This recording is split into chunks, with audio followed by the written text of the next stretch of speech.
Looking to invest in ETFs? Here's 5 ETFs set to have a strong and steady spring. Here to break it all down for us is MarketBeat analyst Chris Markoch. Chris, there are so many ETF options out there. How did you narrow down this list for 5 ETFs that you think are going to do really well this spring? What I was looking for, Bridget, was, I think you said it very well. I was looking for ETFs that were going to provide slow and steady returns for investors, with the keyword being, or I should say, with the word being positive returns for investors during this time where the markets can be very volatile. And I think we found some pretty good picks for them. Yeah, I think that's what a lot of investors are looking for right now. Right. If you've lost any money early in the year, I think they're looking for more of a sure thing where they're at least not going to lose some Correct. money. Is that what we're looking at in ETFs right now? I think so.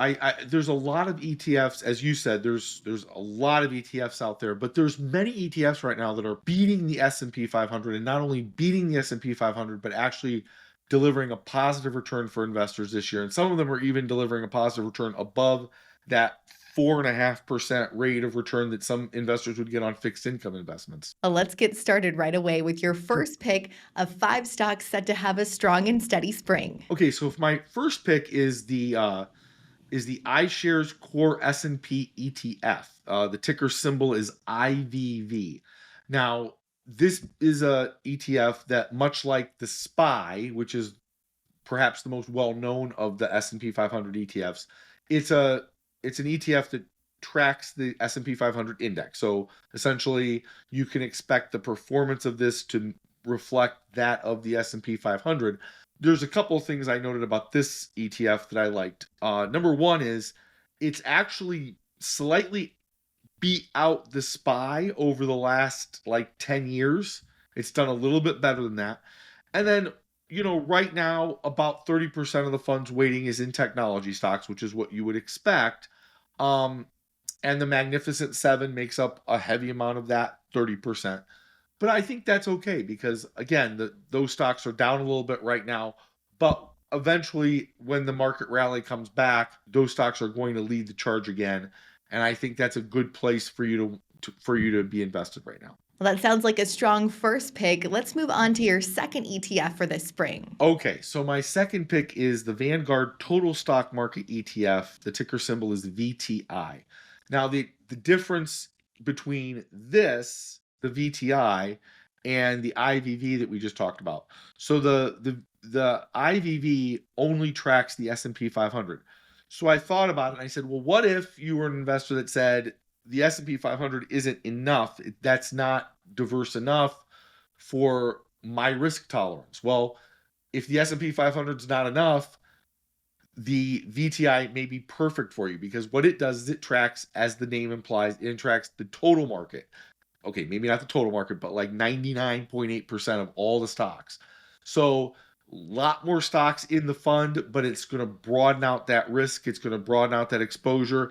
And what I found is that over the last 10 years, you would have received a return that was actually fairly close to that of the IVV, which isn't bad. And you're getting it for a really low expense ratio of just 0.03%. Well, that sounds like a very balanced approach to looking at investing right now. Let's move on to your third ETF. Is this a different approach? This was a different approach. And the approach here is this one is for dividend-oriented investors. It's the Vanguard Dividend Appreciation ETF. Ticker symbol is VIG. This is a passively managed fund. It tracks an index of dividend-paying companies. It's a good way for investors who are looking to have investments that generate income to invest in a broad range of companies across a variety of sectors. This is a good choice for you. Right now, the fund's delivered a total return of about 84.9% over the last 5 years. And currently, it pays an annual dividend of $2.97 per share. If you are an investor who likes to look for dividends, check out our latest free premium report. It's on the 10 best high-yield dividend stocks for 2025.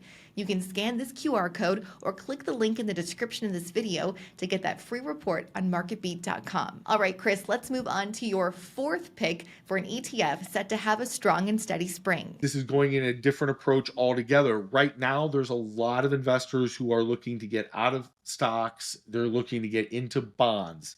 Well, if you don't want to own bonds directly, another way to invest in bonds is through a bond ETF. And so my bond ETF pick right now is the iShares 20 plus year Treasury bond ETF. The ticker symbol is TLT.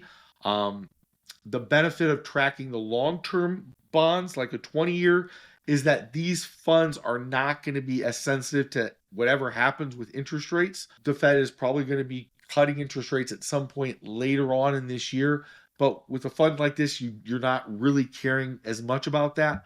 The stock's up about the ETF, is up about 4% so far this year. That's on track with, again, that 4.5% or under 4.5% that you might get if you were buying 10-year Treasury notes directly. So this seems like a really good play for investors, and it gives you the liquidity that an ETF provides as well. Yeah, and if you're trying to avoid risk right now, that does sound like a good choice. Absolutely. All right, let's get to your final ETF pick for this spring. So if the bond one was more on the conservative side, this next one might be considered a little bit more aggressive than some investors want, but on the other hand, it may be perfectly appropriate for some. And that is, we're looking at the Spider Gold Shares ETF. Ticker symbol is GLD. Gold was one of the top performing asset classes in 2024. Right now, you're seeing companies like Barrick Gold announce large share buybacks, which I know we've talked about on this channel. It's a good time to think about investing in gold. A lot of people don't want to invest in the physical metal. A lot of people don't want to invest in mining companies directly. This is an opportunity for you. It's a good opportunity to get exposure to the sector without doing either of those things. So far, the fund is up about 11.3% for the year, and that matches the average annual growth of this fund, which is about 11.5%, and investors get it for an expense ratio of just about 0.4%. So if you're looking for exposure to precious metals and gold, but you don't want to invest in the physical gold, this is a really good opportunity. Let's talk about the different companies that are within this gold ETF. Is it kind of across the whole gold industry? It's going to be heavy on the mining stocks, as you might understand. But again, if you're going to be investing in the mining stocks, it's good to be investing in a cross section of them, because there's going to be some that are going to be outperforming others at different times. Again, this is a good way for you to get exposure. Plus, with some of those gold mining companies, you're also getting exposure to metals like copper and silver, which are also going to be part of this rally. Now, that is one of the highest returns in our list of strong and steady ETFs Correct. for spring. 11% is a great return. Some investors, after such a strong year in 2024, might be looking for more of a gain coming up this spring.